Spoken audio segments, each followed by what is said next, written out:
Hey, good morning, folks. We're going to continue doing some Spelljammer art this morning. Let me check my signal, go through my intro spiel, and then we'll start getting back to work. So, checking on my signal, 1, 2, 3, A, B, C, and sounds like it's pretty good to me. All right. And then dirt. All right, intro spiel, and then we'll get to it. So, hey, my name is Phil Kearney. I create role-playing game supplements that I publish online. I've been focusing my attention on Dungeons & Dragons 5th edition for the past number of years. I published the work on the DMsGuild. There are a slew of links in the description down below showing different things that I've already created before. There's extensive previews and probably about 150 illustrations across a lot of books that are just offered there, in addition to other works that I have that I haven't particularly highlighted at the moment. So, if you're into D&D, check this stuff out. It's usable by players and DMs. If you are here just for the artwork, then each of the previews, like I said, has about 150 different illustrations. If you want to get confirmation, if you want to get notification when I'm here in the future, I've just posted that I'm live on Twitter, so you can follow me here on Twitter at Phil Kearney. Like, bell icon, and subscribe, all that good stuff for YouTube to help continue boosting the signal, which is continuing to boost. Thanks a lot for everybody's support this week. I really appreciate you. I'm going to, this book cover we created back in episode 15. You'll see it on the DMsGuild once it's done, about that size. Hopefully that's compelling enough for people to pull in to find out more about what we got going on. And right now we're going back into the equipment and ships chapter. And I am going to, we're building the Cuttlefish beach party. So let's just keep after that. So here is our avocados. Here is avocado. Let's get this guy done.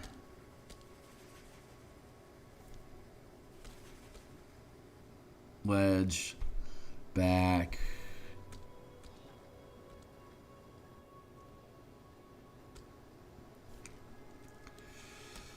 We'll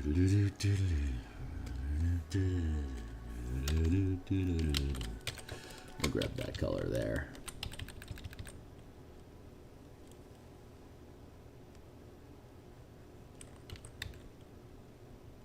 Let's drop that in.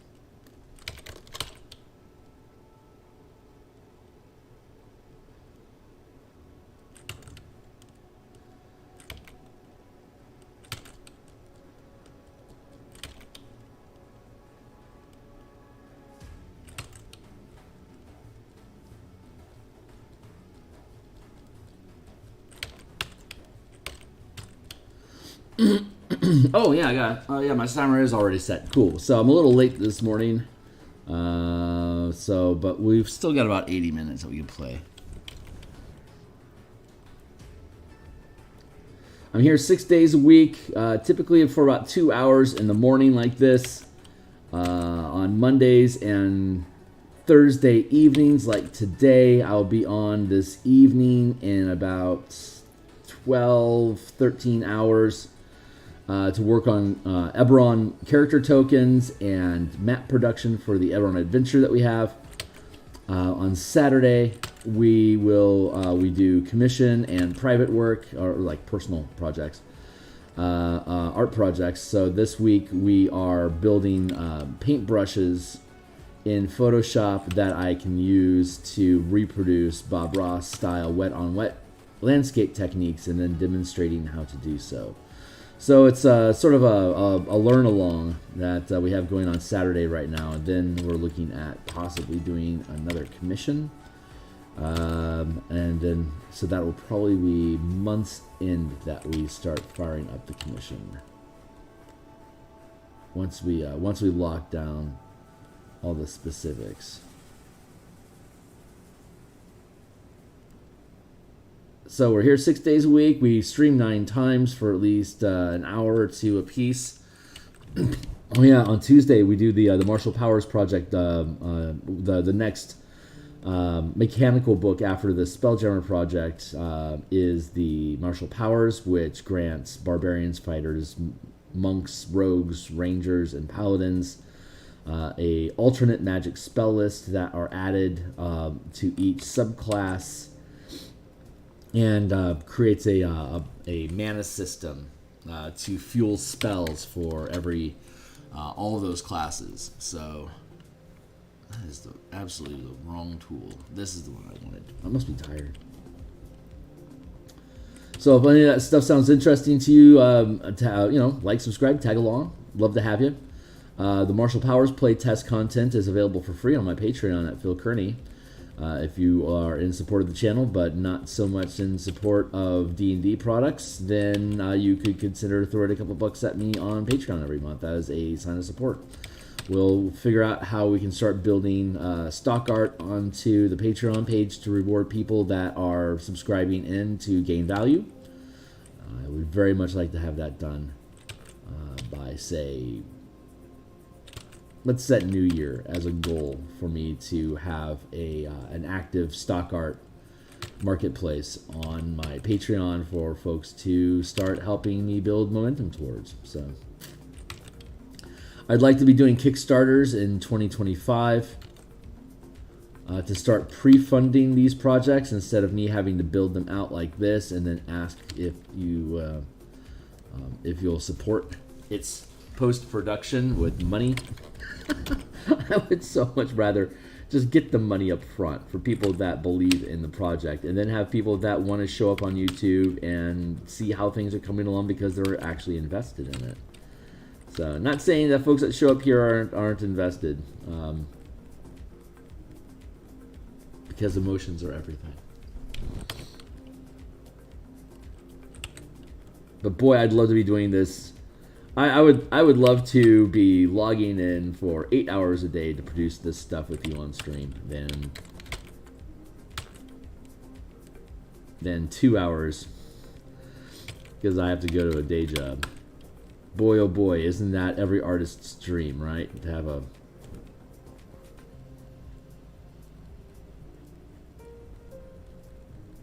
an audience of folks who want to see them succeed. We'll get there. We are going to get there.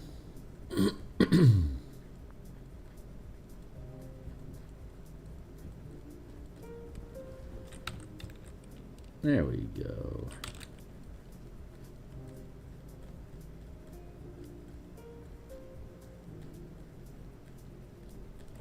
Keep in mind, this doesn't have to be super good because its size is super small. It's just, I'm just having fun, that's all. Let's drop the opacity on. How are we looking overall? Let's drop the opacity on this just a smidge.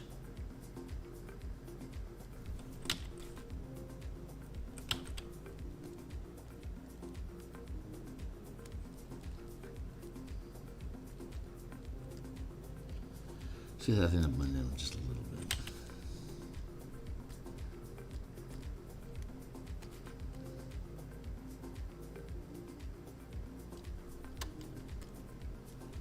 There we go. Hey Tyler, how you doing, my guy? Hey, it's coffee time. Still got an hour left. What, 80 minutes left in us? Yeah, we'll be here for a bit. And then we'll be on forever on, finishing up the line art for the plot hook NPCs. And hold on, let me get this back up to 100%. Boom. So what's shaking, bud? Right on, guy. Well, you pass out, you pass out. Thanks for showing up.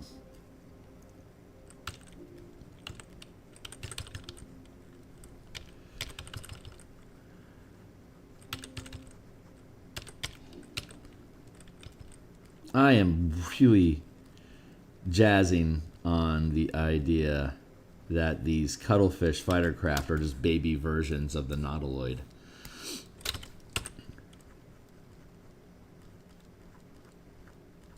That nautiloids become nautiloids by hunting and harvesting sentient creatures to help grow its own psychic battery so that it can evolve.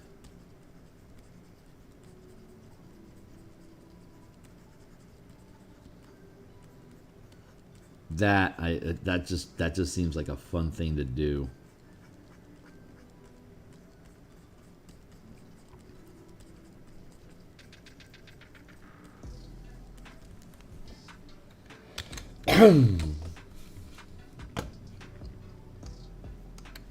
Let's nudge this stuff around just a little bit so I can see my board a little easier. There you go.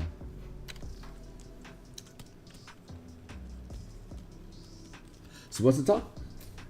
So you were saying theater day that Lee has gotten into the cartoon. Yes, the other day, yes. She's been working really hard at it. Sure. Find out she's been watching some of your posts. Hey, fantastic! I'm glad to have her. If she's seeing value in the cartography streams that I've done for the Eberron adventure, then I am thrilled to have them up for folks to see. Thanks for the vote of confidence, man. Implies a mating season. It is very Farscape, isn't it? God, I love Farscape. That show was awesome. The finale mini-series was just frickin' prime. It's probably best that it ended when it did. I mean, how could it possibly continue to escalate into awesomeness from there?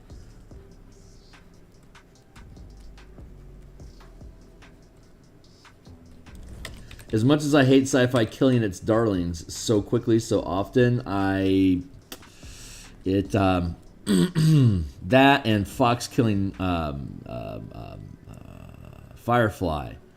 Those are examples of shows that shouldn't have been killed, but now that they were killed, they are just immortal. And it's hard to argue with that. Like, would Nathan Fillion be where he is now if Firefly hadn't gotten killed and it played out for like 6 seasons? He'd be popular, but he wouldn't need vindicating, you know? All of them. I don't know their names worth a shit other than Nathan's. Every time we see any of them, it's like, hey, it's Zoe, or hey, it's Kaylee. We don't know their actual names other than Nathan Fillion, but only because people say Nathan Fillion so often. And yes, it does imply a mating season, doesn't it? Actually, it doesn't, though, because the Lithid don't have a mating season. A Lithid take over other creatures. So what if these cuttlefish creatures are something that sprout from some other creature's head, like a larger creature?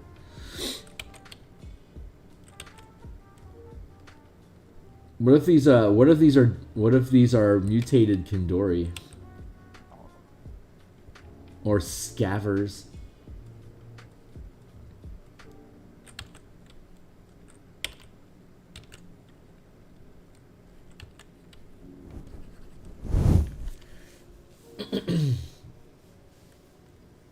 Oh, no kidding. Oh, yeah. It's streaming there, yeah. And the biomass takes over the ship. That's not a bad idea. It would have to be some sort of sentient something. It would have to be, well, I mean, it's pretty obvious that all these Elithid ships are living ships themselves. So it could be that they prey on other living ships.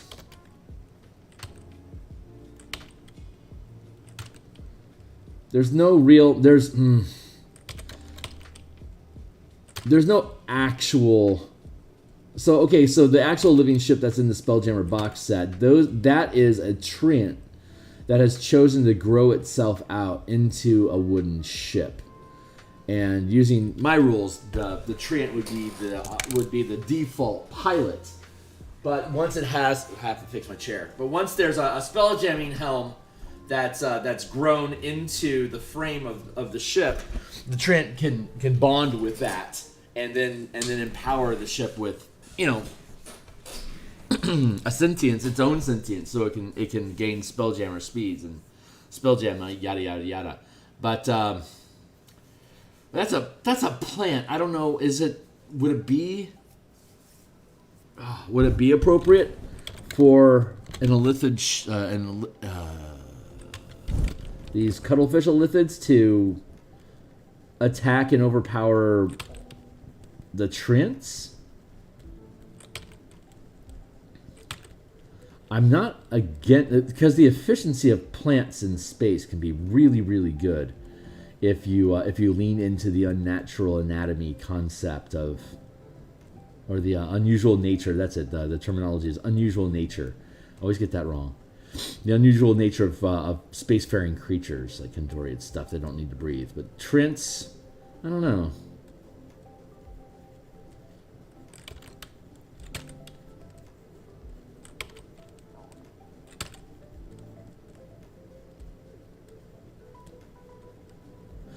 What if tadpoles, Illithid tadpoles, were able to invade an unborn Kenori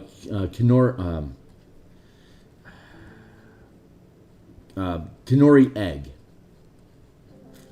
They're whales, so they're mammals, so they're born alive, but in the womb, that's where they could be corrupted. That's some dark shit. We're going in a dark place here, folks. Sorry. That's kind of what the Illithid are about. That's why they're evil, by the way. If it was awesome and people wanted it to happen, they'd be considered good. So, keep that in consideration. I'm about halfway convinced that's a good idea. So that would mean that Illithid would want to capture and corral Kandori. That's the word. Canary. So there would be herds of harvestable Kandori under Illithid control in spheres where the Illithid still have strong power.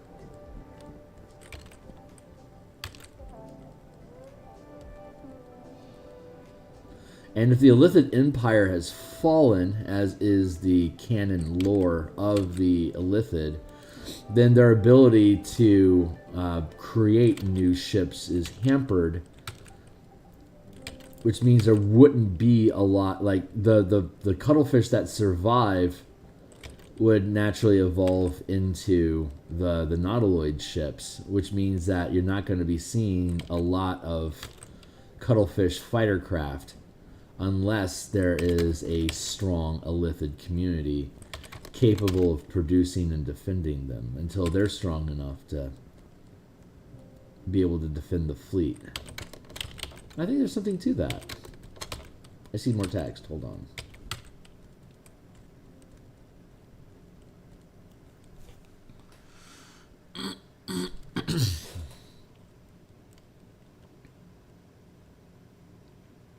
An egg that is laid on a ship, and yeah, then only way to know for sure is to draw it. Well, that'll have to be the next project. I would like to do more Spelljammer stuff, whether I publish it on the DMsGuild or just do it as fan content on my own Patreon. One way or the other, I want to do more.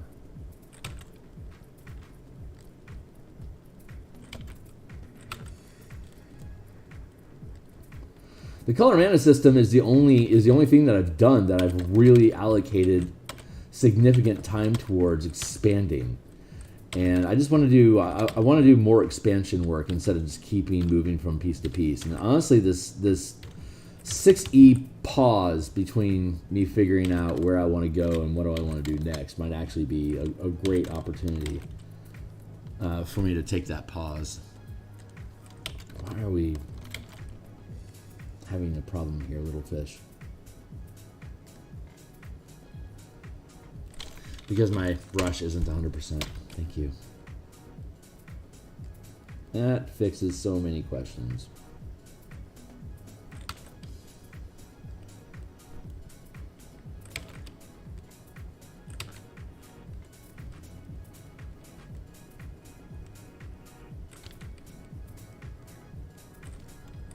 Hey, Hornetico, it's good to see you, my guy.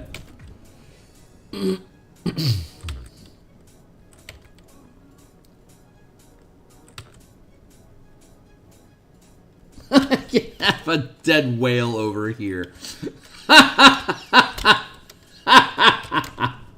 That's just rude. I can't do that.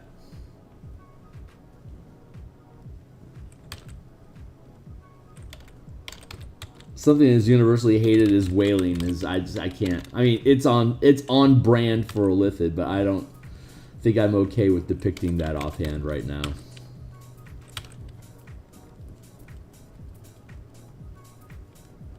But that's a mood.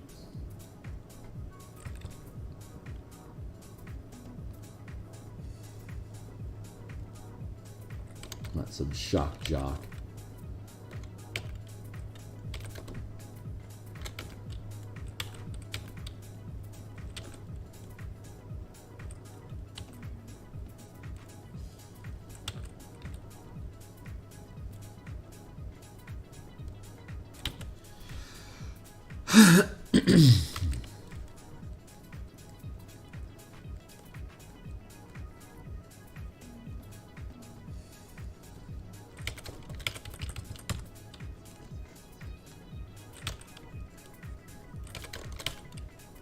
Alright, I think I'm done mincing around on this guy. Let's move on before I get full of regret. So, this is an example of there being a blemish on my screen and thinking it was on the actual composition. Good times. Look at my screen, don't mind me. Just keeping it clean like a cat.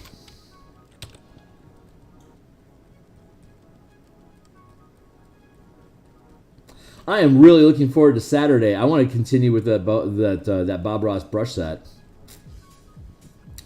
And I just want to finish that piece, and then I want to put it on my Patreon. We'll make it stock art for like $2.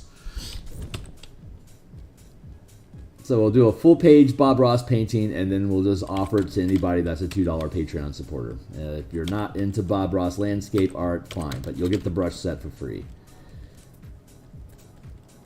And that will be my official Patreon kickstart, or my Patreon launch into buying stuff on my Patreon.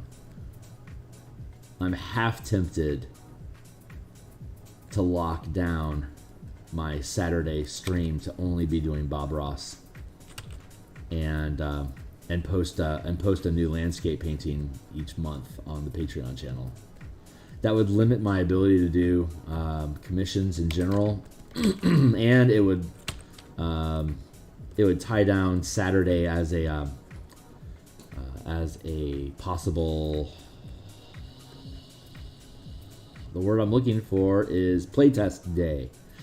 Mondays, Thursdays, and Saturdays are the days until I can quit my day job and do this stuff full time. The only days I have available for me to playtest are Monday nights, Thursday nights, Saturday nights, which anyone that comes by the stream knows those are stream nights. So I'd be cutting off one of my stream times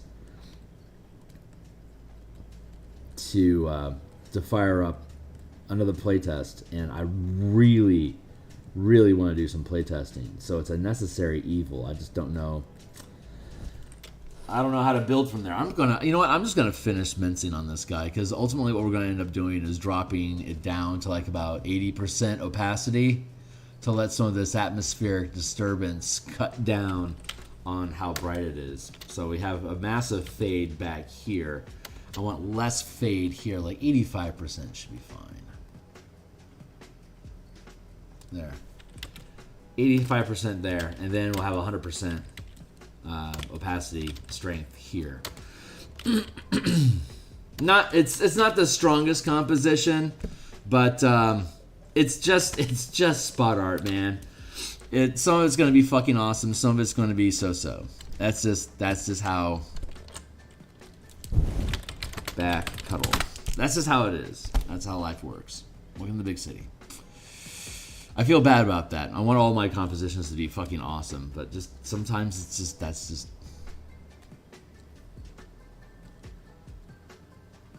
That's just not how it shakes out. Get rid of that. We've got the body, and we've got the tentacles. Cool. Okay, great. We're prepped. We're prepped for success, folks. Let's keep at it. What I do need to do is go back down here to the back cuddle, because it is going to use the same color theme. I just need to make sure we are.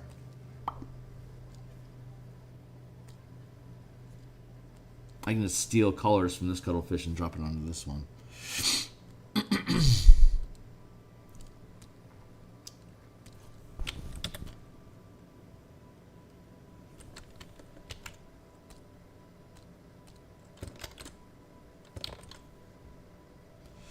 Let's find. Ah, there we go.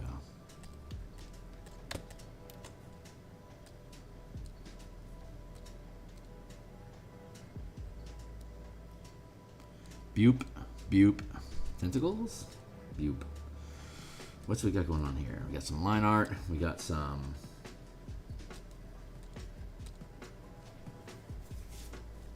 I can probably afford to just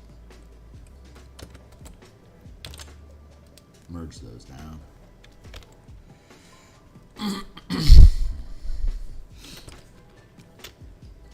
Asteroid colony protecting the queen ship, surrounded by like 500 by 500 by 5. Yeah.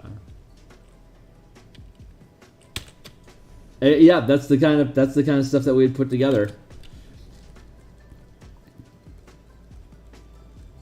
Oh yeah, nautiloid is 200 feet.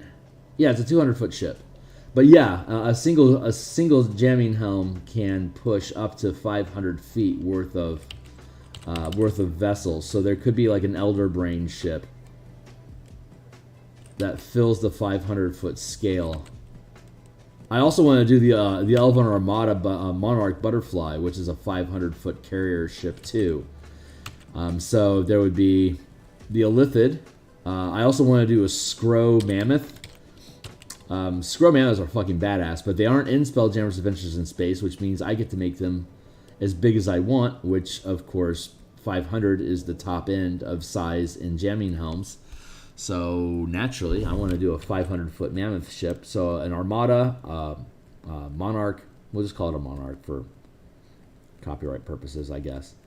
A Monarch ship, a Skro Mammoth, and then an Illithid Elder. All at the 500-foot scale. The Cuttlefish, the Goblin Arrows, and the Elven Flitter ships are all fighter craft, small enough to hold that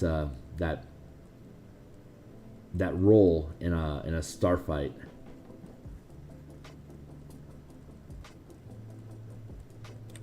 And then it's just a matter of writing up a fun scenario where we have these two things smash into each other like kids slamming action figures into each other.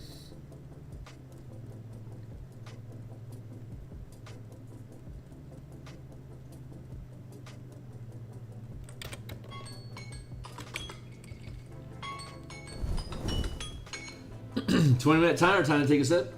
Jamaican coffee. Super good.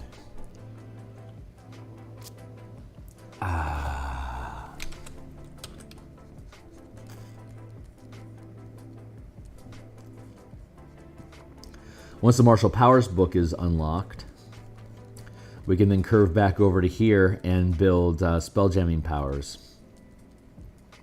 And build a kit of characters specifically for use with martial powers, like a Power Ranger. So we can make Zord, and that curves into the War Mimic book that I want to build. These cuttlefish were inspired by my War Mimics. In my Eberron setting, Drow are still what you expect Drow to be, under city dwelling elf types. They're in Eberron. They're scorpion worshipping forest dwellers. That the Drow history was enslavement by the giants until the dragons smote the giants with the help of the rise of their Drow servants. Stuck on Zendrick, where else are they going to go? So they dive into the forest and make nice with scorpion gods. But I have a more traditional subterranean clan of Drow artificers that are in the underside of one of the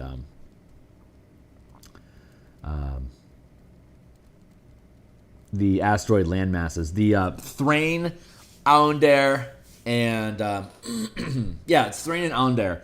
Those two nations are actually on the same asteroid in my space opera campaign, and the underside of the asteroids face the astral storm that replaced the core of the planet when the gatekeepers had to detonate.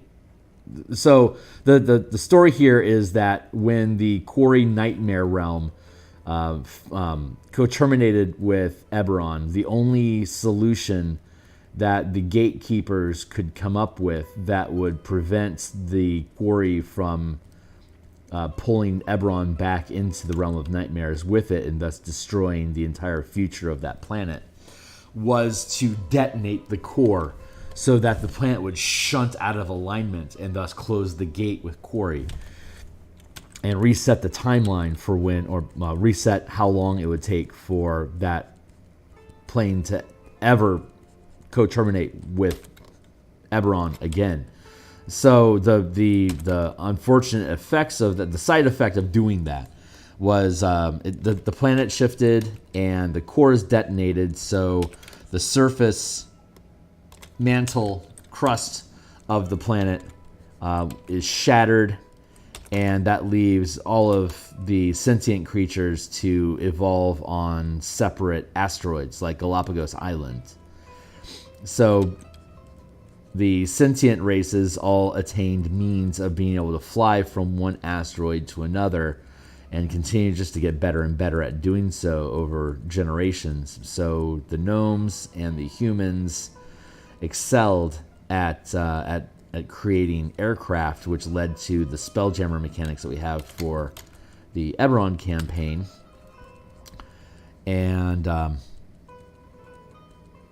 so the Drow, when my team found their way into Kyber Underdark, they the Drow that I ran across weren't evil; they were just isolationists. So they didn't have any need to be evil. I mean, they were xenophobic and isolationists and paranoid, fearful of surface world, because that's where all their trouble came from initially, the surface. I'm going to push this a bit. Took a little while for the team to convince them that they were there to help, and but the feature of this alternate society was that they instead of worshiping spiders, they worshipped shape changers and mimics. So all the mounted cavalier, or the cavalry, the mounted cavalry combatants were on. They all rode large-sized mimics that they would train to take different shapes and properties. So the really powerful combatants would be able to have their mimic duplicate the adamantine as a material. So they were incredibly tanky and difficult to kill. And the form that they would train them was generally an octopus, a flying octopus. Dark mantles, that's the word I was looking for. Dark mantle is a creature, so like that was their spirit animal. So there were basically like 10-foot versions of these cuttlefishes. These cuttlefishes are 5, 10, 15, 20 by 20 spaces, but the Drow rode 10-foot versions of these, and they wouldn't build them so that they were hollow. They would build them so they'd have this. This is a tangent, but it's something I'm looking forward to doing. They would. Come on, honey G Money. We all know what we're trying to do here. Let's not slow the parade any more than we need. Thank you. There we go. The way that they would evolve would be to, I'll just use white to blank out this spot and then use this here. Use this here, tangent. But they would build them like this. So they'd have a natural, like a motorcycle, right?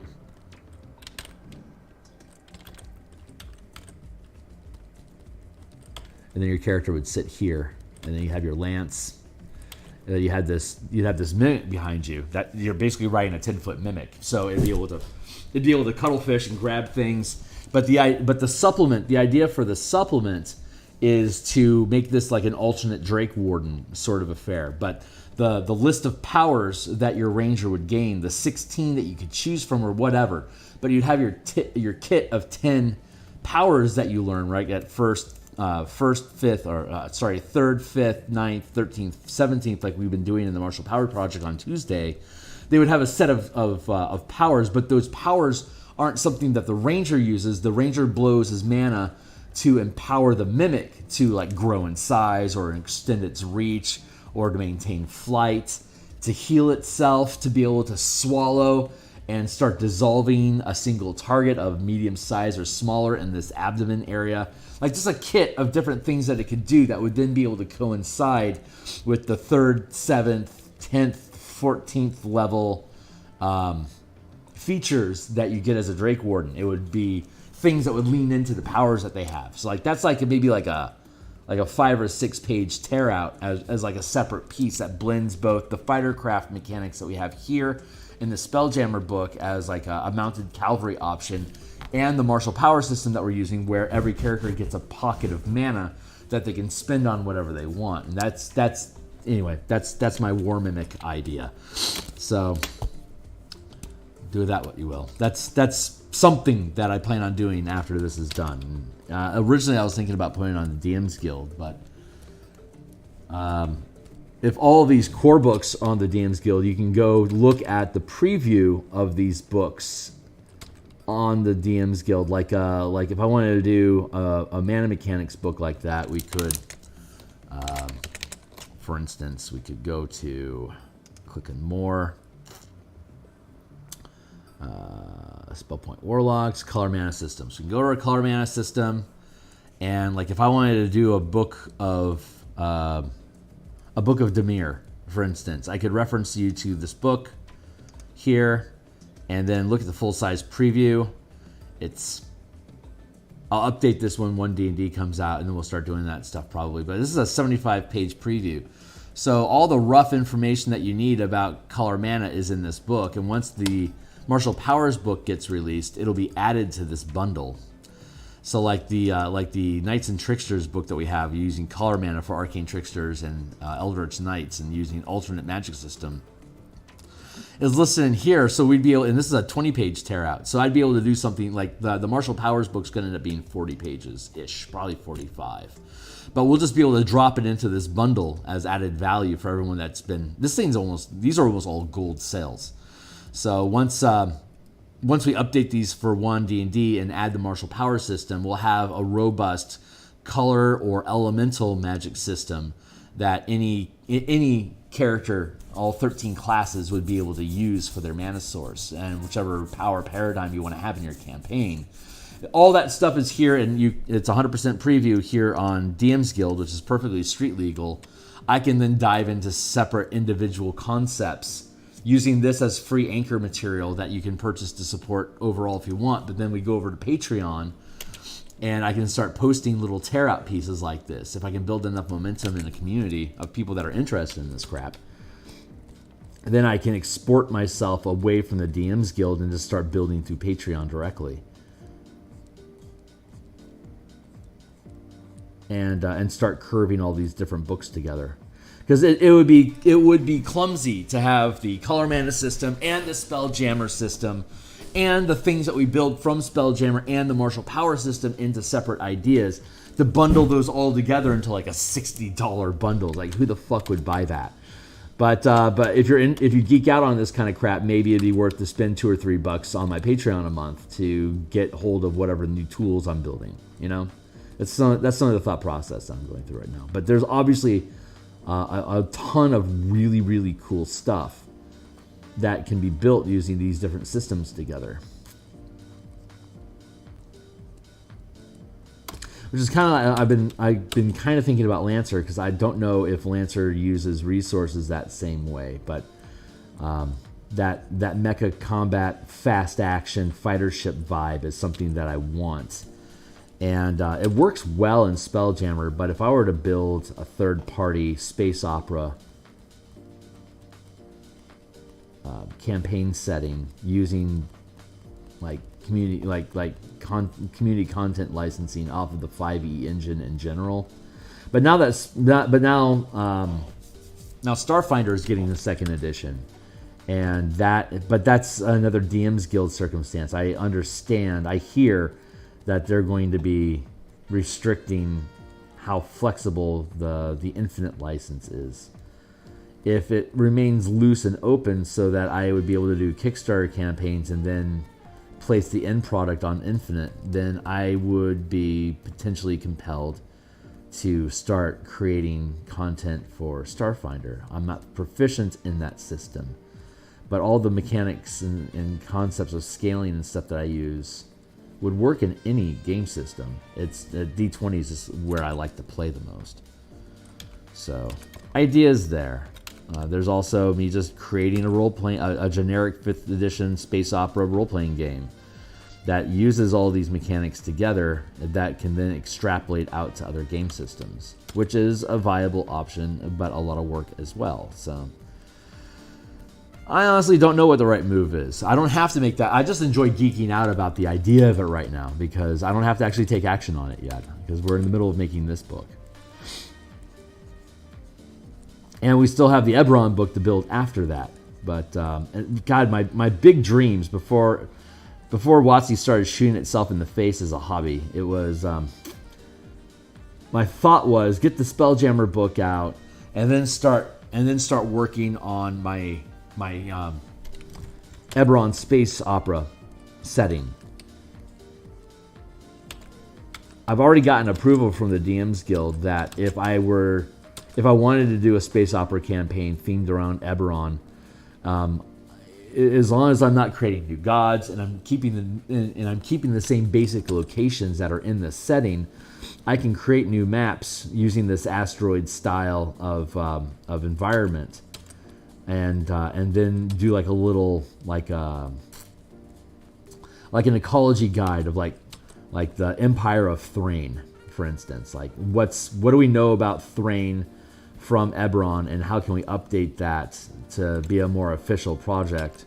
So I've only spent a little time in Thrain personally, so I haven't spent a lot of brain time on like what is the Space Opera Society of Thrain like. I've spent more time on Karnath, Aundair, and Brayland, and Dargun than anywhere else. Those are the 4 nations I've really invested most of my interest in thus far, because I'm just one guy, you know. But with Keith bailing on the DMsGuild and pretty much therefore walking away from fucking Eberron altogether, Jesus, like it's just a fan support now, and I don't know how that's going to play out. It used to be when Keith was on the scene, if you create an Eberron adventure, it was pretty much guaranteed to go silver within 3 months and gold within 6 to a year. So if I'm going to, like, the Crystals of Mabar was a pretty safe bet at the time.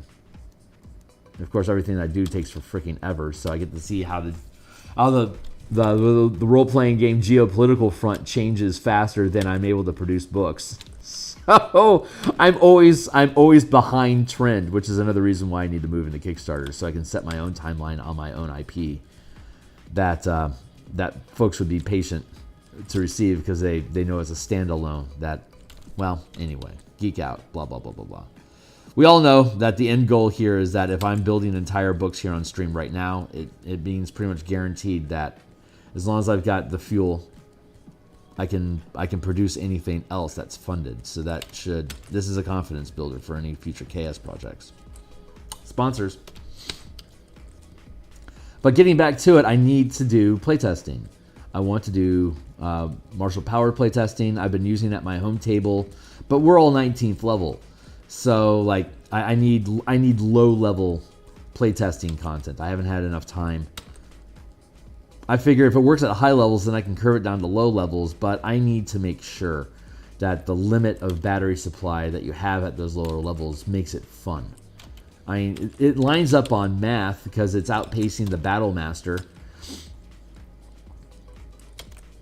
So it's theoretically fine.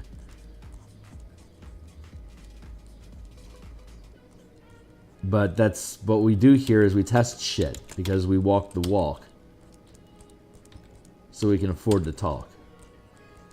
I can talk shit about designers as long as I'm doing it right. So, there's crow to be eaten here, and it shan't be eaten by me.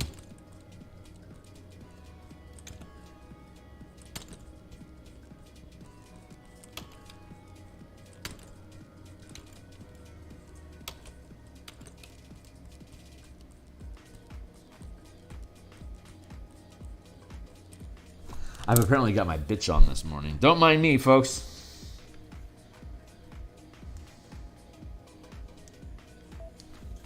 Fixing my clock. Ooh, drink of water.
I don't know. Maybe I could piggyback with other people that are already successful Kickstarters, like hire on a page layout artist or a second writer or an editor that is already into Kickstarters that could help me jumpstart to guarantee a first edge success and start building an audience. I don't know.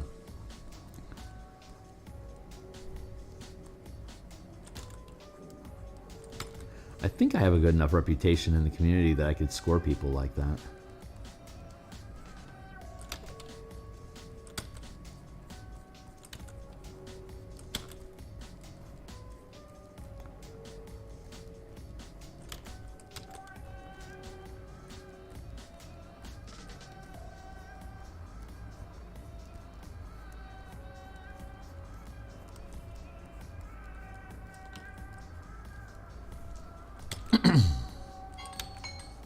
Hey there, Timely Timer.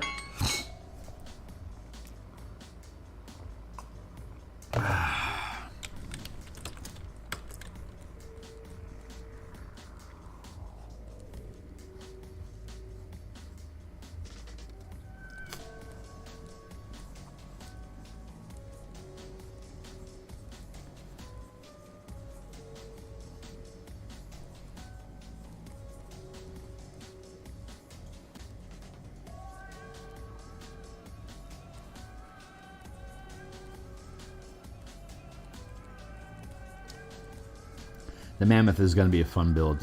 The Mammoth ship has always been one of my favorite. It's an ogre vessel, so it's huge. Ogre, Scrow, and Goblins all on the same ship. Goblins in little fighter ships that drop off the bottom of the carrier vessel. I absolutely love the plane gravity that they have on these ships, because the underbelly is just it's unused space. No one uses the underbelly of a ship for anything in any depiction. I don't remember anything in second edition. It's just open space that enemies can land on and then start harassing you. I think it's the perfect place. Instead of making it a blind spot for enemies to crawl around on, I think or to start fires, even worse. Now you have to send your crew down to the bottom side of the ship to get shot at while they're trying to put out a fire that's burning a hole through the bottom of your boat. Suck! But what I like to do is use that as a landing strip so that you can have fighter ships clipped onto the bottom, like a school, like those little feeder fish that you see that hang around the side of sharks and whales. I envision these fighter craft being like that, basically just landed on using the gravity, the bottom gravity pushing up on the bottom of the ship. It becomes a natural landing deck for any craft small enough to fit there. So you can just clip, just drift in and land, and then we can just have an underbelly hatch that you just lift open. You just lift open and you just take the you take the ladder down into the ship, which then takes you to the upper decks, which face the opposite direction. So that underbelly. These 500-foot vessels, they're too big to land. They don't. If they're in gravity, they're in trouble. So they just stay free-floating in space. So that underbelly is never a problem. They're just huge spaceborne carrier ships. They're not meant to go into atmosphere and land and stuff. They can touch down. Well, the Mammoth is made of metal, so it just sinks if it gets in gravity. But like the Elven Armada, it's technically, it can float. It can't sail, but it can at least touch down and land and park for a bit. So, and the Elder Brain, also aquatic, but not, well, I guess it could paddle because of, like, tentacles. It can paddle along. It does have a swim speed. That is true. But again, if an Elder Brain is on a pond somewhere inside of a gravity plane, it's in trouble.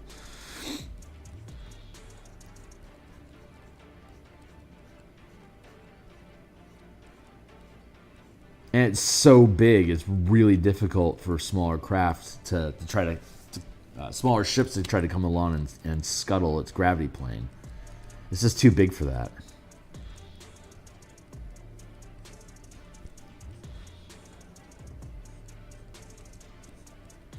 Just love how the physics that we've built into this thing help reinforce these fantasy narratives.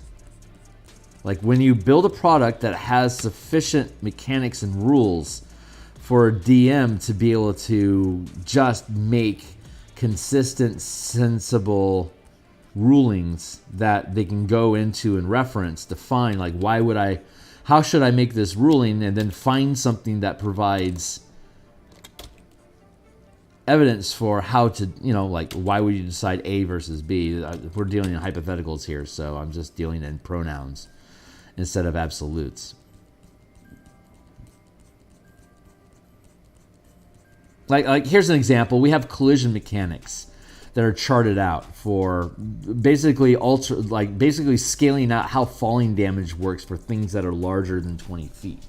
Because D&D doesn't deal with creatures and hit points larger than gargantuan size, there's not much conversation about scaling what happens if I want to smash a moon into a planet.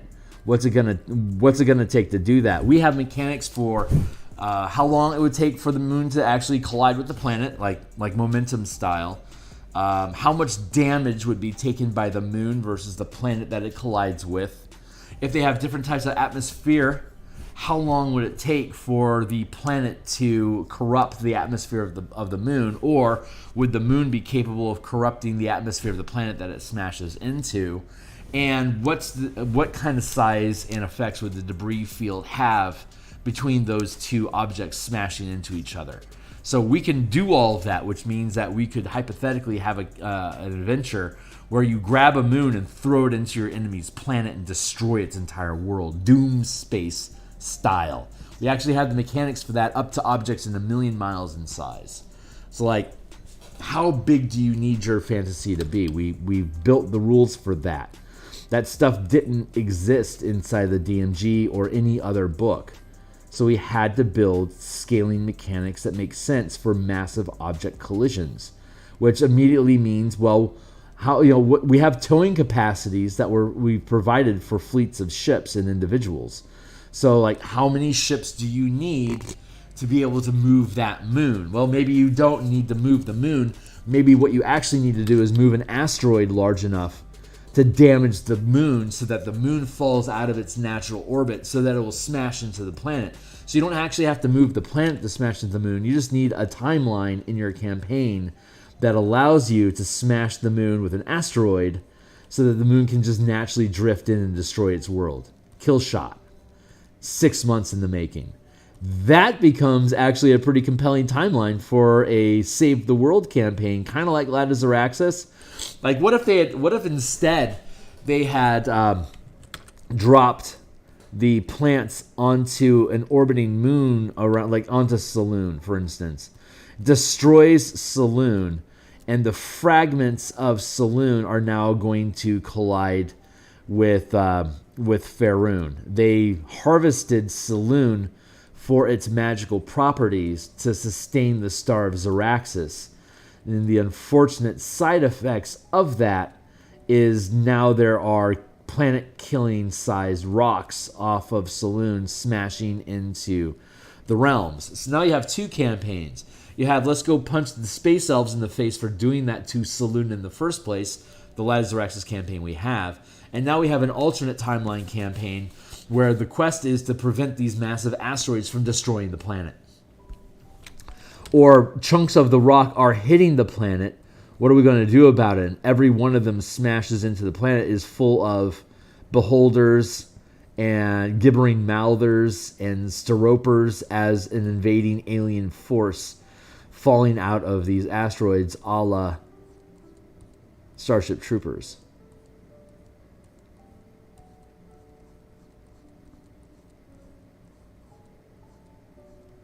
So now the Spelljammer Academy is training Starship Troopers, and we give them 15-foot power armor using our firecraft mechanics to go fight these colossal bug aberrations.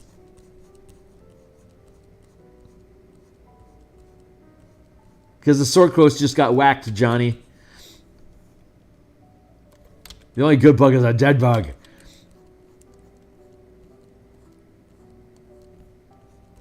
Like that's a I could theoretically run that.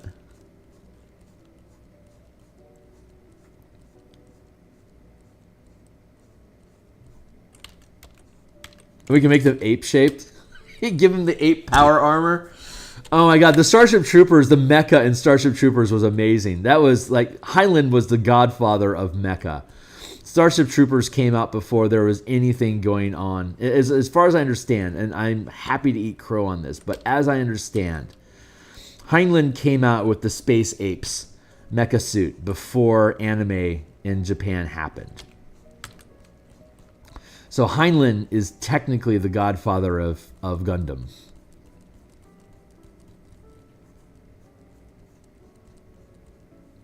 They were if you've seen the Starship Troopers animated TV show, the computer animation show, they have the ape suits in those series where they're basically 10-foot ogres, mecha ogres that a single character plugs into as a pilot and articulates using their own movement, right?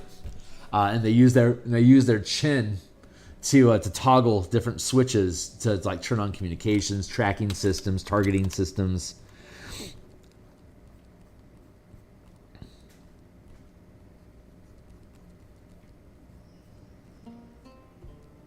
blend that with Ripley's loader mecha from the second Alien movie. We already have. I mean, we already have that tech. It's already.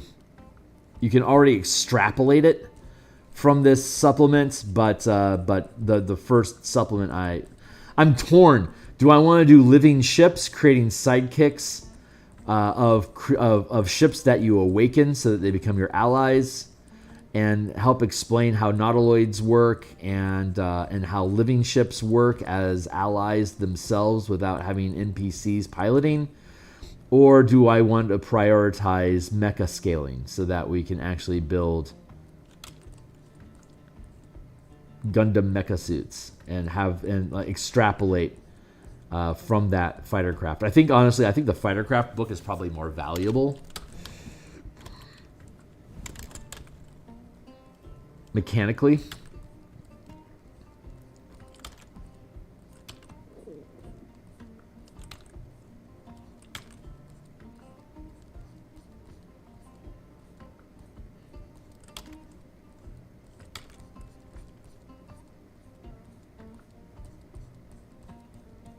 I don't know. I don't know what I want to do, but I definitely want to do both of those books. Those are my top two priorities for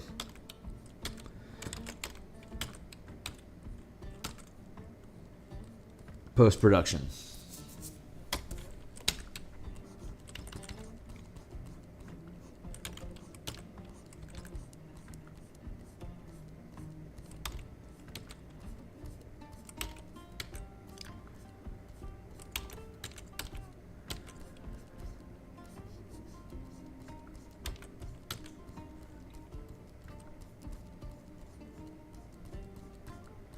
I'm half tempted to build the mecha book as a Kickstarter project and put it on Community Commons, and then translate this entire book out of Spelljammer into something more generic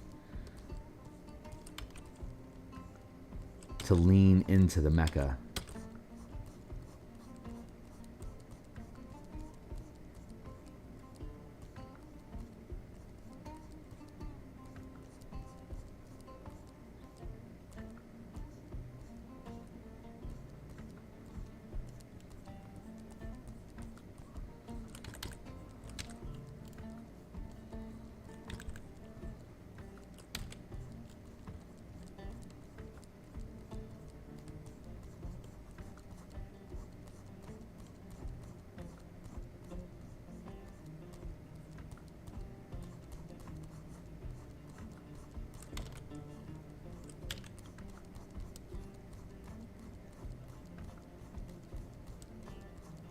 We'll see. We'll figure it out. The muse will tell us what to do. Well, it doesn't even matter what I'm going to tell myself I'm going to do. I'm going to wake up and I'm going to be in the middle of doing something. I'm going to be like, oh, okay, this is how we're doing it, and it'll either be successful or it'll lead me to something else. But I know full well that whatever plans I am concocting in my head are completely pointless fantasies, because reality is going to serve me up whatever reality says I'm going to participate in.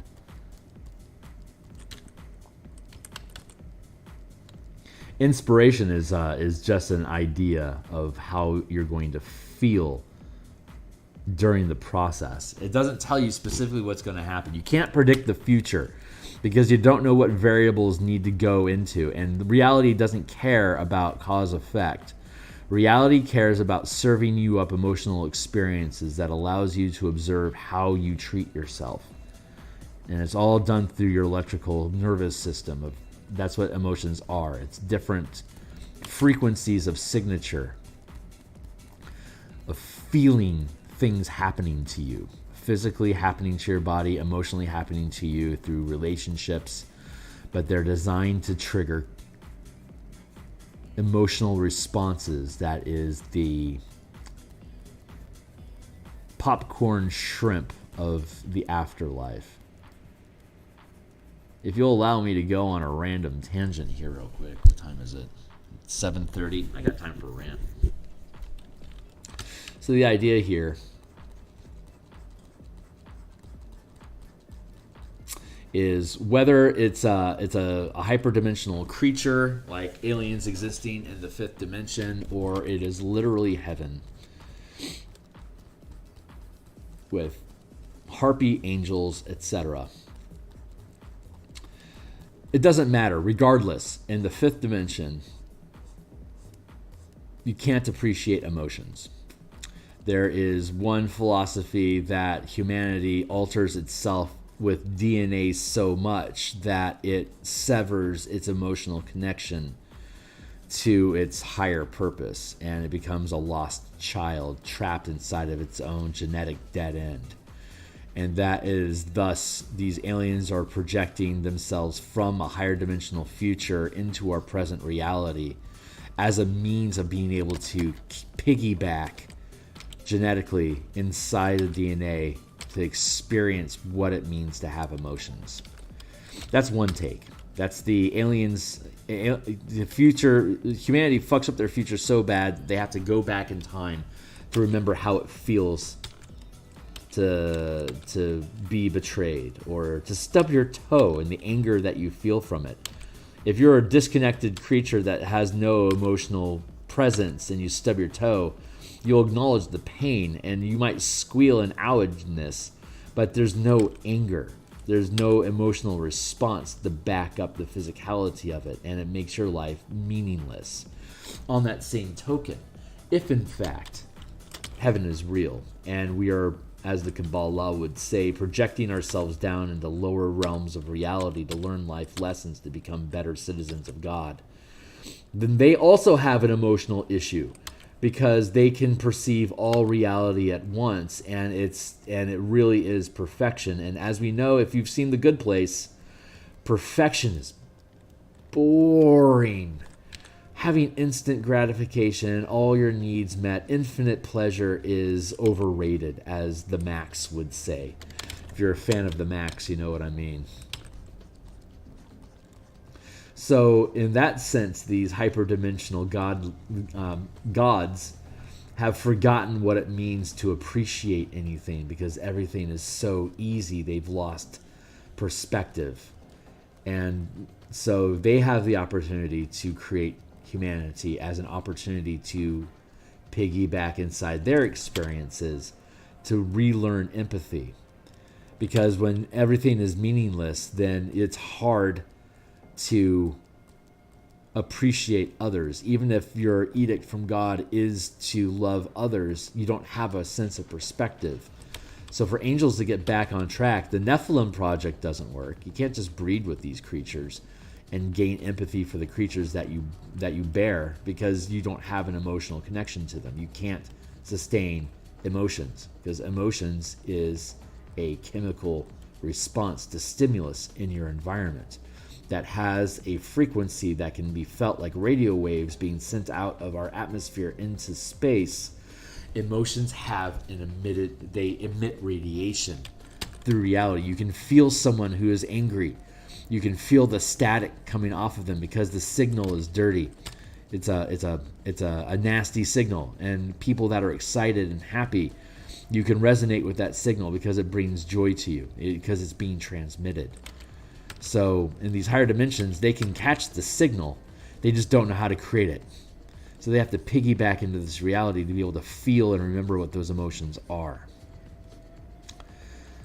So when you are excited about something, it's not because you're seeing the future. You're not Actually, let me back off. The point of that was that this reality is a projection from these higher dimensions to be able to create these experiences. Humanity has supposedly been genetically created by these higher beings, as described by the Sumerians, as a sort of experiment. Well, the experiment is regaining emotional intelligence, which is why so many people think that the world is turning into a feminine energy, and why masculinity is being shat on so hard politically in the modern the modern, quote-unquote, modern society. Modern society is closer to fifth dimensional technology than lesser than not first. There's first world countries that are evolving technology faster than they know the consequences that they're going to have. And then there's third world countries which don't have blanket access to this technology and aren't going through the same social trauma as, say, people in America and Europe are going through right now. This technology that we're branching into, this AI concept, is us feeling what it's like to be able to create a new creature, a new sentience, and a new intelligence, just like the fifth dimension is creating into the third dimension. We were the AI that the higher beings were creating, but our purpose was to carry emotional signals that they could then learn from to regain their own sense of, for lack of a better word, humanity. Meanwhile, we here down on Earth are attempting to take emotions out of our experience to create a hyper-logical, for lack of a better word, I guess, Godfather intelligence that is, I think these tech bros, I think they hope beyond hope that they can create something logical that can keep us from killing ourselves, because it wouldn't be logical to nuke ourselves, right? I think that's their bottom end. Meanwhile, the dark of it, the truth of it, is that this reality is, as Bill Hicks would say, it's just a ride. All the value and drama that we feel is important is actually just part of the next dip and swerve on the rail of what your life is. So destiny, how to say it, free will doesn't exist, except that we have the choice to either enjoy the roller coaster or to throw up on it. But once you realize it's a ride, you aren't sickened by it anymore. It just becomes fun. So the soul riders that are feeling this emotional experience are attempting to remind us that actually it's just a ride. And the faster you get over being seasick, the more fun both of us can have during the rest of your lifetime here. So these ideas of excitement and inspiration that we have isn't us having a new idea. Look at me, smart monkey. It's actually us becoming aware of what is the next loop in the roller coaster that we get to throw our arms up and scream our way through. If you are envisioning something terrifying to you, that is a possible projection of where the roller coaster is taking you, but you don't actually ever see your true future. The feelings that you have are preludes to whatever activities are coming up. That is what's going to be fed to you. That is the experience. Like if you think about, hey, if I date this chick, and when I think about her, I immediately start to feel like this bad feeling in my stomach, probably means that if I go for that ride, it's going to lead me to experiencing more turmoil. But that doesn't mean I get to turn away from it happening. It just means I know it's coming. So brace yourself and learn to appreciate the ride, because it'll be over as soon as it's over. Whether you like it or not, it's going to last for however long it's going to last. Our job is to cope with the experience. And if we can learn how to enjoy the experience, then it just becomes a ride. So the idea of me having these ideas, to loop it back around to the point, me being excited about the potential future of where I could take these books and different ideas I can take, the excitement that I feel about these is a promise from the future that we're going to lead you into these things. And although you won't know exactly what it is that you're going to do, who you're going to be working with, like I could end up getting picked up by Free League, for instance. Maybe Free League ends up hiring me. And that becomes my day job, to be able to produce these ideas under Free League's guidance. We value the work that you've produced. Here's a job that allows you to quit your current job so you can start doing this 10 hours a day like you've been wanting to. Or it could be that my Kickstarter, my Patreon all of a sudden launches and I start picking up shitloads of subscribers for whatever reason. Or it could end up being this Bob Ross stuff that I end up leaning into and doing digital Bob Ross paintings, and I end up working with the Joy of Painting Company. But there's excitement in my future. So it's not my job to care about what that future is. It's just my job to not get ahead of myself and appreciate where I am right now, knowing that what appreciation and joy I experience right now and what I'm doing right now is exactly what I'm going to get more of. I just don't know what format it's going to be presented to me in. So it's not my job to worry about it. Right now, I need to worry about smoothing out the lines and the color in this tentacle. Literally, the only thing that's important to my reality right now is working out how smoothly I can make this tentacle. Because it's what's being handed to me to be working on right in this instance. And during that rant, my writer gets to talk about all this stuff, get it off her chest. Because her sponsor is heaven. Heaven, where your dreams are fulfilled. Reality, where they get fulfilled very slowly. But I mean, like, I know that when I die and I go back, I keep making a joke. I've got 10,000 years worth of projects I want to do, but I only have 30 years left to do it. That's kind of a joke, because when you're dead, you're going to see what all those possible permutations would have been. What if I had prioritized Dragonlance over Spelljammer? What would that have looked like? And then I get to play out that reality as an alternate timeline that's available to a fifth dimensional creature, because that third dimensional reality can run as a separate channel at the same time as the one that we're experiencing here together right now. Because in fifth dimension, like Kurt Vonnegut in Slaughterhouse 5 described, it's an undulating snake through time, and that is just one possible timeline that you can snake through.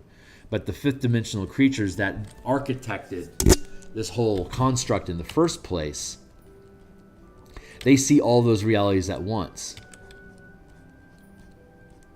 And so I am technically an AI, just like in Rick and Morty, the episode when Morty in season 5, I think, got trapped inside of the Roy game. So every Roy in reality was a splintering fragment of its larger personality matrix, and they were all experiencing themselves simultaneously inside the Roy video game.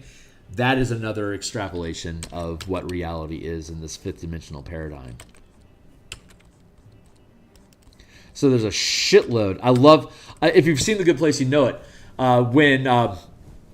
When they're they end up picking up spoilers, serious spoilers coming up. In season 2, when the team gets an ally, the ally was attempting to lead them out of danger, and so like the team was like, oh yeah, we picked up on that hint that you left us, like this and this and this. I'm being vague on purpose because they really dive into the show. It was like they like list off like 4 or 5 things that they noticed as like coincidences and deja vus, and then their angelic benefactors like, well, actually, I left you 12,575 clues. It's just your monkey brain was able to pick up on those 4, and apparently that was enough. So, good job. I mean, like, he's sincere in saying good job, but at the same time, that really speaks to like how much reality is attempting to reverberate over and over again. This is a dream. This is a dream. You are safe here. There's nothing for you to be afraid of. You are in the most kind hands that could possibly ever hold you. And all it wants is for you to feel safe enough to hurt or to be happy and not feel guilty about it. Let yourself go through the experience, because on the other side of that experience is a greater experience, something bigger, that you'll be able to see why everything makes sense, why it all had to happen exactly the way it had to happen, so that you could line yourself up like it took. Because reality is entropic, we have to go through the cause-effect. Reality, the fifth dimension, doesn't have to worry about cause-effect, but it cascades through an awareness of a machine that is slowly destroying itself. So it has to look at a cause-effect procession. It has to be able to logic out.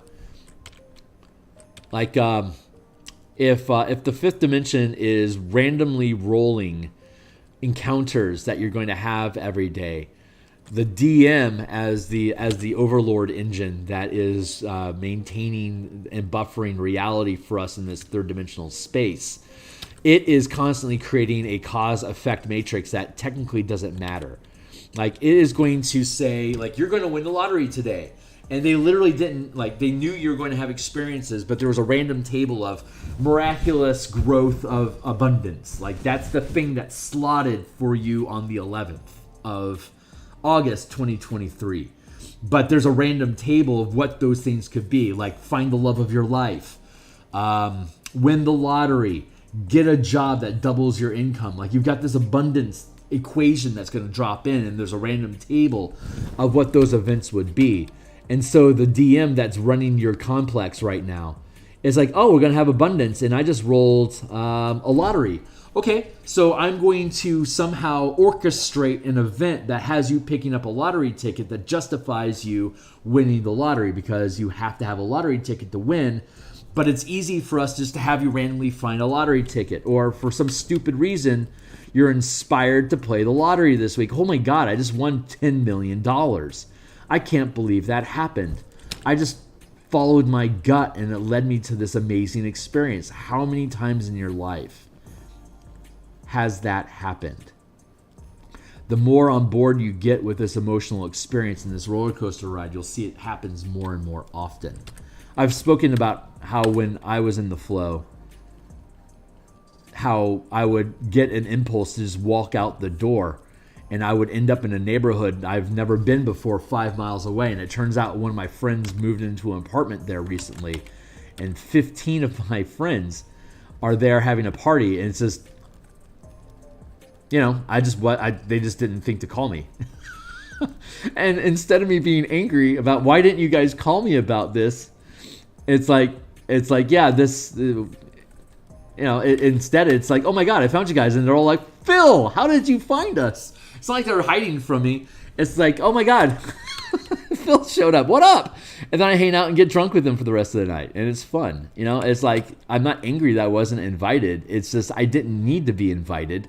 I ended up there anyway, right? Like there's like, if you're not in the stream, if you're not in the flow of it, you could be angry that why didn't my friends tell you? Well, if the truth is that the friend that was having the birthday party wasn't actually my friend at all. It's just I knew a bunch of people that knew that gal, and then she ended up being my friend too. So it was like, this was how I got introduced to that person during that timeline. Phil just magically stumbles into my birthday party, and now we're going to hang out for the next 3 years. Because that's reality. That's the real of the back engine of why does things happen the way they do. And maybe it's true, or maybe you don't think that's true. But if you get onto that wavelength, you can feel how you're being gently guided to these next steps. And how many songs do you know that the theme of that song is you are safe, life is magical, and we are here to help you? That's why I love Olivia Newton-John so much, because half of her freaking library of work is we're safe, you're safe, I'm here to help you. We're from the government, we're here to help. But that is one version of what is reality. That is a version of reality that Bill Hicks insists on to you. That there's nothing to be afraid of. And then it just becomes an issue of how much do I trust what I've just said? And how much can I live that? How much can I live bravely and free and not be afraid of the consequences of whatever insane thing I am inspired to say next? Or what action do I take? Or where do I go? I've been hit in the head so many times during my life that my addled brain doesn't have a problem with just going with insane ideas. Like, yeah, okay. Like, just get up in the middle of my shift at work and just leave. Like, I don't know why I'm leaving, but I've got a lunch. So, I mean, I guess I'm burning my lunchtime right now, and then I end up running into somebody that has cancer that needed someone to hug them. It's like, I was the one that got to do that. Because I didn't question, I just did it.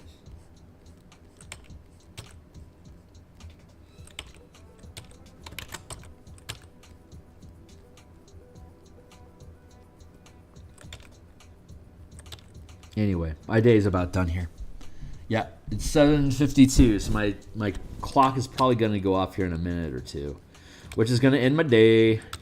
This is Thursday, so I'm going to be back tonight doing Ebron art, and who knows, we have literally no idea what we're going to end up talking about. But last time, on Monday, we were talking about how I perceive using the different tiers of gameplay to help build out a campaign.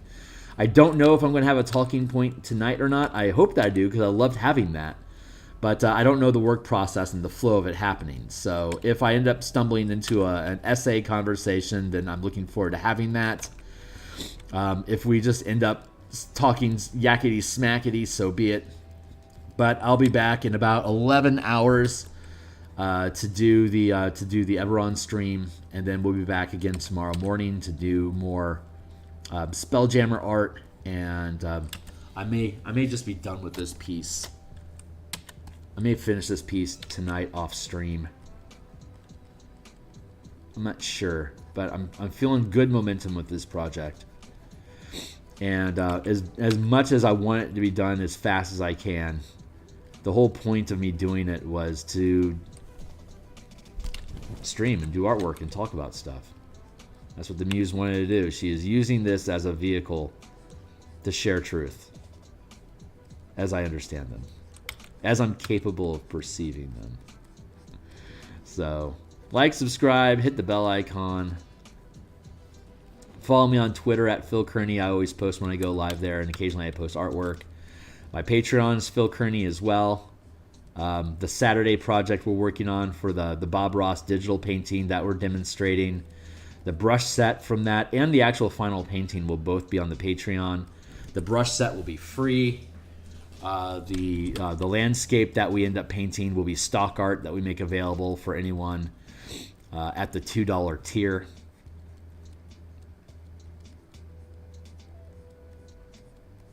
Which means I guess I'm going to potentially be building out my Patreon to be carrying more and more stock art. It may be the breather that I take between 5e and 6e for me to figure out where I need to go with like Kickstarter versus DMsGuild or whatever it is that we end up doing. And it may be that the break I get to take there in content production might be that I'm going to end up getting my house in order for stock art. So as we do things like this, we can start dropping them on the guild for like a couple bucks, or not the guild, into the Patreon for a couple bucks to like build out a stock art stream. I don't know. I'm just talking shit. So, cheers. But I'm just cleaning this up. I'm expecting my buzzer to pop here, but I think it's 55. Yeah, it's 7:55. So this is a good place for us to stop. So this is where we'll stop for today. Hopefully this rambling connected with you in some way. The Muse feeds it through my face as I paint. The more deep I can fall into a painting, the more free my mind gets to express whatever she demands as my pact agreement for being able to be... that openness is what allowed me to get to a place where I can paint in color even though I don't see color. That was inspired by heaven as well. So the agreement that I made was that they can say whatever they want through me, and my job is to trust that it's the right thing to be said for whoever it is that ends up hearing it, whether in this moment or 6 years from now when they stumble across my feed and they just are inspired to click on it. Hopefully you can connect with this message. So I'm really proud to be here with you. Really, really glad you're here too. So I'll see you guys on the other side. Cheers.